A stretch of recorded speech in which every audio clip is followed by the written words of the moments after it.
Shaw here again, your friendly local constitutional counselor from California, and I'm here to tell you how you can get into even their corrupt courts, and you're going to learn all about that, and invoke creator endowed and alienable rights secured by the Constitution for the United States and get out from under.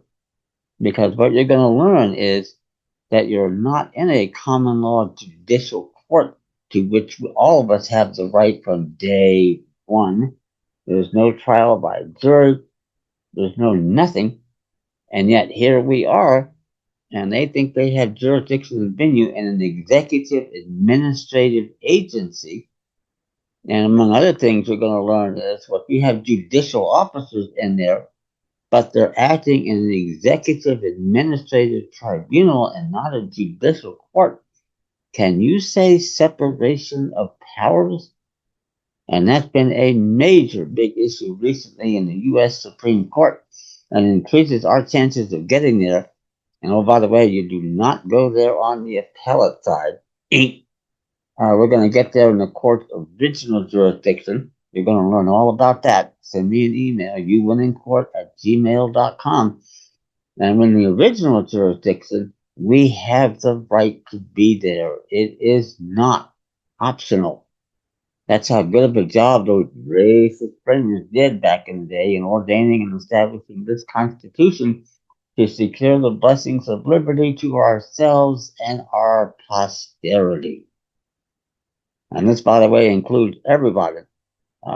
Even Africans and Asians, even though they're not our political equals. And as I've said, the history of the world strongly suggests that that's true.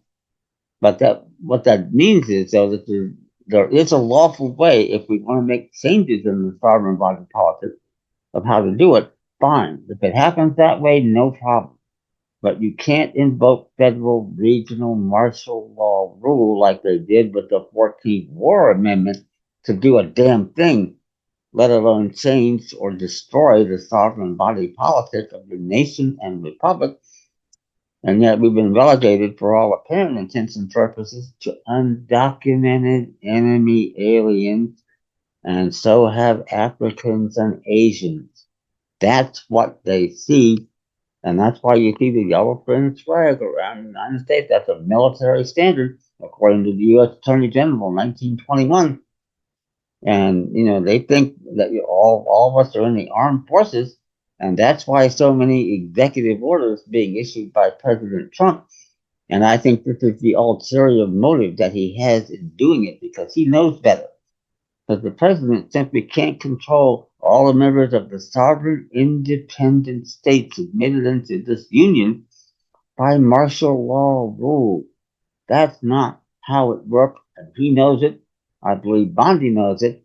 And sure as hell, the current justices of the U.S. Supreme Court know what I'm talking about here. And now we have this great window of opportunity to get there. I'm going to help teach you how to do that, how to challenge jurisdiction in their administrative tribunals and invoke rights secured by the Constitution. You're going to love it. And you can then teach your kids and your posterity to do the same thing so they don't get caught up in all this BS if it still exists by the time they get of age. But if we do our job, it won't.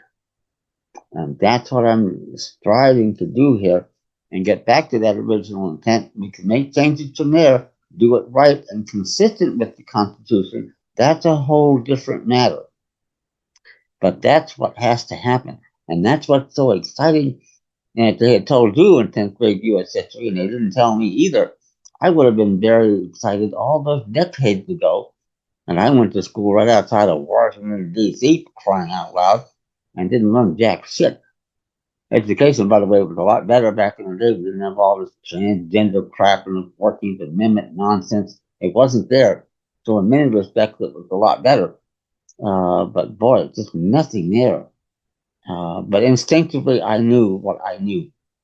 And I felt it even when I was 14, I think. Yeah, I was at the battlefield of Gettysburg on the 100th anniversary of that event. And I didn't know why, but I felt it. I just knew there was something very special about that. And the big deal here is if the South wins the Battle of Gettysburg, we win the war between the states. That's how big of a deal that was. But it didn't turn out that way.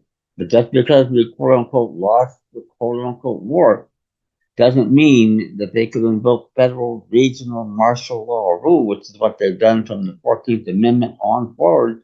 Well, actually, the 13th Amendment, too. We only had 12 amendments. You're going to learn that. Send me an email, youwinnincourt@gmail.com. And, what we can do about it now with the Supreme Court being on board, and I'm convinced they are, and with younger Trump appointees, which I would love to see happen this term, and we'll see how that plays out. Trump is rolling the dice there. We should have maybe had him on their last term, but if he gets him on now they control the court for the next 15 to 20 years, and it doesn't matter if the Democrats win either the next two or even three presidential elections, quote unquote. And there are no elections. You're going to learn all about that too. Send me an email, youwinnincourt@gmail.com, and you'll be able to prove everything just as I can. And these are the type of structural jurisdictional errors that win your cases, and it doesn't matter where you are. Foreclosures, evictions, child support, habeas corpus, criminal law, you name it. There are no judicial courts, and you're going to learn without judicial courts, every law on the books is null and void, legally non pro tunc ab initio from day one, as exactly what it is, a bill of attainder. The taking of life, liberty, or property without judicial process. Those are the winning issues. Not this bullshit due process, equal protection, you name it. There's nothing there.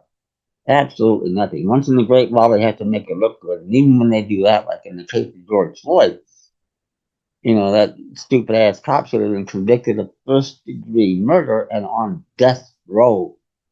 Can't think of his name right now. He's out here, I think, somewhere in California in a jail cell. But that's what should have happened. Now, if Floyd would have killed him, he would have been on death row and probably executed by now for first degree murder.